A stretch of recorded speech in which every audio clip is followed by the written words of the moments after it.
Hello guys, आपका स्वागत है हमारे जीके स्टडी स्टफ में। आज की वीडियो में हम बात करने आ रहे हैं डी कॉलेज के ऐसे स्टूडेंट जो सोल या फिर एनसीवेब या फिर रेगुलर से बिलोंग करते हैं और गाइस वो अभी सेकंड सेमेस्टर में हैं और उनके पास अभी बीए प्रोग्राम या फिर बीए पॉलिटिकल साइंस ऑनर्स है। उनके बारे में, ऐसे स्टूडेंट्स के बारे में मैं इस वीडियो में बात करने जा रहा हूँ। और उनका जो एग्ज़ाम है बीए पॉलिटिकल साइंस ऑनर्स की, सबसे पहले हम बात करेंगे जो सेकंड सेमेस्टर में है। तो उनका एग्ज़ाम एनवायरमेंटल साइंस का अगस्त के फर्स्ट वीक में है, मतलब कि 5 अगस्त को। और उनका जो एग्ज़ाम कोड है वो है 72182801। ठीक है, अगर जो भी मतलब कि ऐसे स्टूडेंट जो सेकंड सेमेस्टर में और उनके पास बीए पॉलिटिकल साइंस ऑनर्स है और साथ ही साथ उसमें उनके पास एनवायरमेंटल साइंस जो कि AECC ठीक है सब्जेक्ट है और उसका जो कोड है 72182801। ठीक है, ये अपनी जो एडमिट कार्ड है या फिर जो आपकी डेट शीट है उसमें से मैच कर लेना जो आपका एग्ज़ाम कोड दिया हुआ है। तो इस वीडियो में बात करेंगे कि सेकंड सेमेस्टर के एनवायरमेंटल साइंस के जो AECC का है उसके क्वेश्चन पेपर के बारे में, आई मीन टू से मतलब कि मोस्ट इम्पॉर्टेंट क्वेश्चन कौन कौन से हैं वो हम बात करेंगे जो कि एग्ज़ाम में आते हैं।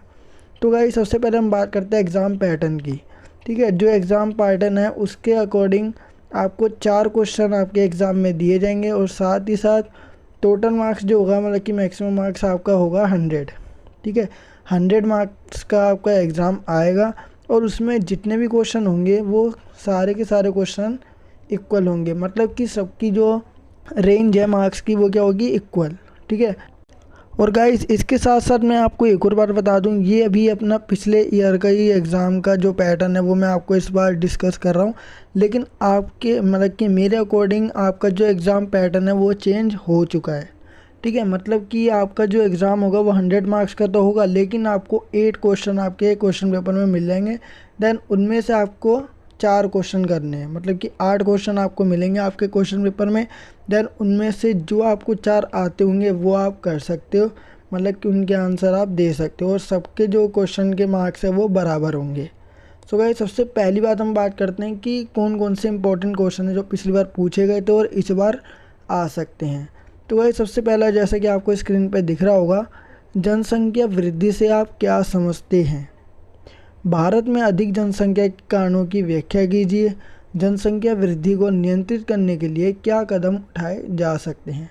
ठीक है, जनसंख्या वृद्धि से आप क्या समझते हैं? मतलब कि देश की जो मतलब कि जनसंख्या है वो बढ़ती जा रही है और भारत में ज़्यादा जनसंख्या होने के कारण की व्याख्या कीजिए, मतलब कि किन कारणों से जनसंख्या बढ़ रही है, मतलब कि ऐसे क्या कारण है कि लोग यहाँ मतलब कि भारत में आ रहे हैं और भारत की जनसंख्या उसके कारण बढ़ती जा रही है। ठीक है, या फिर पॉपुलेशन किस कारण से बढ़ रही है भारत की वो बतानी है, या फिर ऐसी चीज़ जो लोगों को अट्रैक्ट कर रही है कि इंडिया जाने की और इंडिया में ये फ़ायदे हैं, क्या क्या प्रॉपर्टी है वो आप बता सकते हो। जनसंख्या वृद्धि को नियंत्रित करने के लिए क्या कदम उठाए जा सकते हैं, मतलब कि हम कौन कौन से कदम उठा सकते हैं जो भी अपनी पॉपुलेशन है, बढ़ती हुई पॉपुलेशन को कंट्रोल करने के लिए। सो गाइस ये अपना फर्स्ट क्वेश्चन है एंड आप इसको थोड़ा बहुत बना के एंड आप बुक रीडिंग करके भी इसका आंसर दे सकते हो। And guys second question simple सा है, वायुमंडल के 4 क्षेत्रों और उनके महत्व का विस्तार से वर्णन करें। ठीक है, वायुमंडल जो है और उसके जो 4 एरिया है या सेक्टर है और उनके जो इम्पोर्टेंस है उसका हमें बिल्कुल बढ़ा चढ़ाकर डिस्क्राइब करना है। ठीक है, उसके बारे में बताना है। वायु प्रदूषण के प्रकार और स्रोतों की व्याख्या कीजिए। वायु प्रदूषण मतलब कि जो आपका वो पोल्यूशन है ना, ठीक है, वायु प्रदूषण वाला, तो उसमें क्या है आपको सबसे पहले बताना है उसके प्रकार। ठीक है, और या फिर आप वायु प्रदूषण के बारे में थोड़ी सी इन्फॉर्मेशन दे के देन उसके टाइप्स बता के फिर आप उसकी इम्पोर्टेंस बता सकते हो। ठीक है, ओह सॉरी, मतलब कि स्रोत बता सकते हो, क्योंकि इम्पोर्टेंस थोड़ी ना होती किसी भी पोल्यूशन वगैरह की। तो आप स्रोत बता सकते हो, मतलब कि स्रोत मतलब कि सोर्सेस। ठीक है, मतलब कि क्या क्या जरिए हैं कि जिसके कारण क्या हो रहा है, वायु प्रदूषण फैल रहा है। ठीक है, किन कारणों से वायु प्रदूषण फैल रहा है आप ये भी बता सकते हो। तो गाइस ये था अपना सेकंड क्वेश्चन एंड अब बात करते हैं हम थर्ड क्वेश्चन की। थर्ड क्वेश्चन में आपको क्या बोला गया, निम्नलिखित पर विस्तार से टिप्पणी कीजिए। ठीक है, विस्तृत टिप्पणी कीजिए या विस्तार से टिप्पणी कीजिए। तो आपको कुछ टॉपिक दे रखे हैं देन उसमें आपको क्या करना है, इसको विस्तार से बताना है, जैसे कि राष्ट्रीय जल मिशन। ठीक है। सेकंड बोला गया अम्लीय वर्षा और उसके परिणाम। अम्लीय वर्षा होती है ऐसी मतलब कि वर्षा या फिर ऐसी रेन जिसके अंदर क्या पाया जाता है, एसिड, या फिर हम कह सकते हैं जब किसी भी रेन का पीएच वैल्यू, जैसे कि आपने साइंस पढ़ी होगी 10th क्लास में, तो उसमें बोला गया था कि जब रेन की पीएच वैल्यू क्या हो जाती है, 5.6 से कम हो जाती है, तो उसको क्या बोल सकते हैं हम, एसिडिक रेन। ठीक है। एसिडिक रेन जैसे कि आपने पढ़ा भी होगा, ये आपका 10th क्लास में सेकंड चैप्टर था, एसिड बेस एंड सॉल्ट। ठीक है। तो अम्लीय वर्षा और उसके क्या क्या प्रभाव पड़ सकते हैं या फिर क्या क्या रिजल्ट हो सकते हैं वो आपको बताने हैं। ठीक है। थर्ड क्वेश्चन के सेकंड पार्ट में। एंड थर्ड बोला गया ठोस अपशिष्ट प्रबंधन। ठीक है। फोर्थ बोला गया आपको पर्यावरण संरक्षण अधिनियम। तो ये आपका थर्ड क्वेश्चन है। देन इसको आपको क्या करना, बड़ा चढ़ा के इसके ऊपर टिप्पणी लिखनी है या रिपोर्ट तैयार करनी है, या फिर हम कह सकते हैं पैराग्राफ टाइप का। तो अगला क्वेश्चन है जो आपका लास्ट क्वेश्चन है, निम्नलिखित युग्मों के बीच अंतर कीजिए। ठीक है। आपको कुछ पॉइंट्स दे रखे हैं नीचे, जैसे कि 4 पॉइंट्स है थर्ड क्वेश्चन की तरह, लेकिन इसमें क्या करना है, आपको हर एक पॉइंट में दो दो मतलब कि टॉपिक दे रखे हैं, दैन उसके बीच में आपको क्या करना है, डिफ्रेंशिएट करना है। ठीक है। तो देखो सबसे पहले बोला गया फर्स्ट पॉइंट में खाद्य श्रृंखला और खाद्य वेब। देन सेकंड बोला गया जैविक और अजैविक घटक, ये भी बायोलॉजी का क्वेश्चन है। थर्ड बोला गया मौसम और जलवायु। ठीक है। फोर्थ बोला गया वन्य जीव अभयारण्य और राष्ट्रीय उद्यान।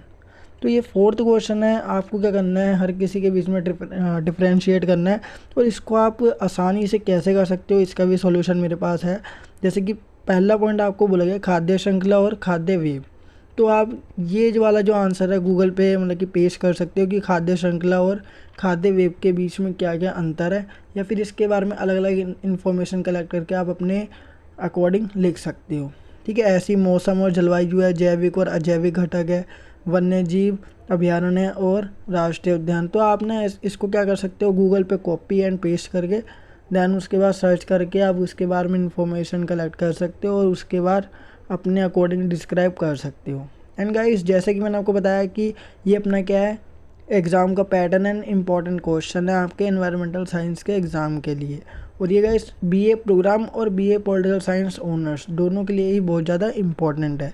और साथ ही साथ अगर मैं बात करूँ, आपका जो एनवायरमेंटल साइंस का एग्ज़ाम है वो 5 अगस्त को है, एंड उससे पहले मैं आपको कोशिश करूँगा कि important question with explanation provide करूँ अपने चैनल के माध्यम से। आई होप गाइस आपको ये वीडियो जरूर पसंद होगी। अगर आपको वीडियो पसंद है तो वीडियो को लाइक शेयर कमेंट करना बिल्कुल ना भूलिए। और साथ ही साथ अगर आप हमारे चैनल पर नहीं हो तो चैनल को सब्सक्राइब एंड बेल नोटिफिकेशन पर क्लिक करके आप हमारी आने वाली हर वीडियो की नोटिफिकेशन तुरंत पा सकती हैं। सो गाइस मिलते हैं अपनी नेक्स्ट वीडियो के साथ and next important question with explanation के साथ। So thanks for watching this video.